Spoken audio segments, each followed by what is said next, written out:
A Moms for Liberty chapter in Pennsylvania, once numbering in the hundreds of members, has collapsed due to lack of interest.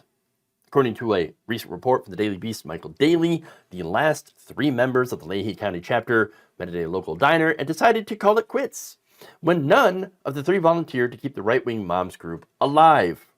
In an interview, local chapter founder Janine Vakovi admitted, it just took too much time, and there was just no interest to make it worthwhile. She explained, between homeschooling and working 2 jobs, it's just a lot. And I guess there wasn't as much willingness to do the work that's required to propel the movement forward. Following the recent diner get-together, she posted a message on her chapter's Facebook page stating, "So we had our meeting this evening and are going to dissolve our chapter." Sad. But not really. Now, wait, I thought you were there to protect the children, to promote parents' rights, and to fight against this left-wing sexualization of our kids. How could there be no interest if that's your goal? Well, it turns out that's not the real point of the organization. No, it was just to try to take over school boards and make them right-wing, and to make them so that they don't teach about the fact that LGBTQ people exist and that racism is bad and also exists. Now, of course, the fact that this organization was a bait and switch, calling themselves, oh no, we're just a parents' rights group, when in reality, no, you're a right-wing group, a massively right-wing group. That's why they only had 3 members at the end. Turns out their entire movement was full of crap, based on a lie. Even their bread and butter, by the way, banning books, failed to draw out enough members in other places, like Florida, for example.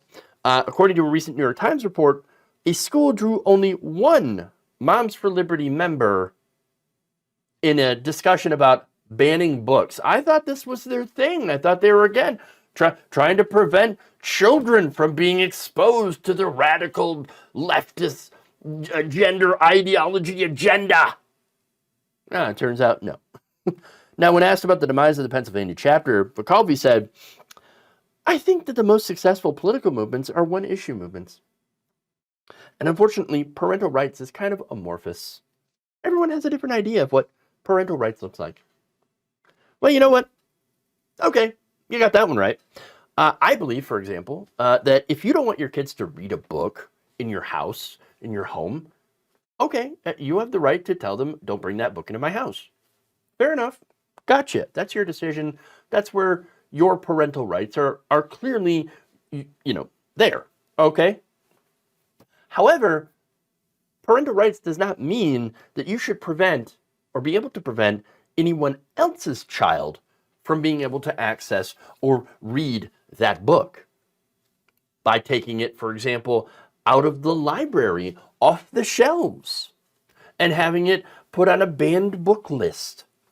Now, unfortunately, of course, the group, Moms for Liberty, that's what they were about, trying to prevent other people and their kids from being able to access books or to teach about things like racism, how slavery is bad, how there, is the fact that LGBTQ people exist and we should have empathy towards them.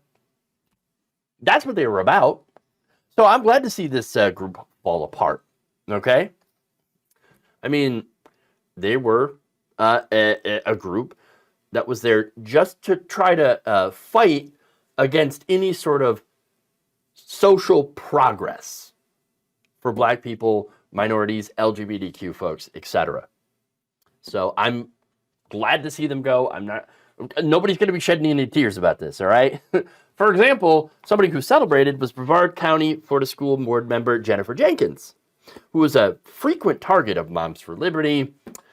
Here's what she said on Facebook, quote unquote, "Another one bites the dust."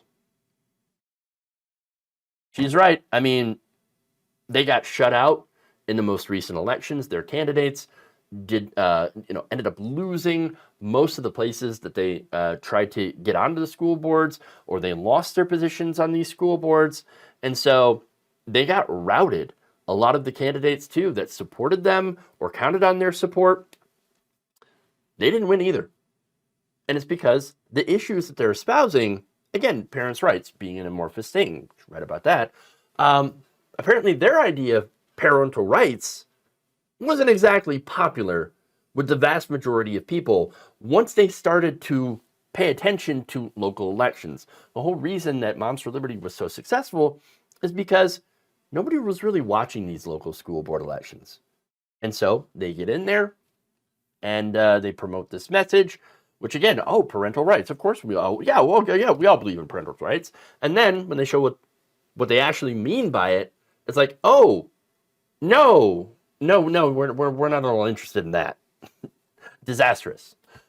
So, like I said, they've been losing.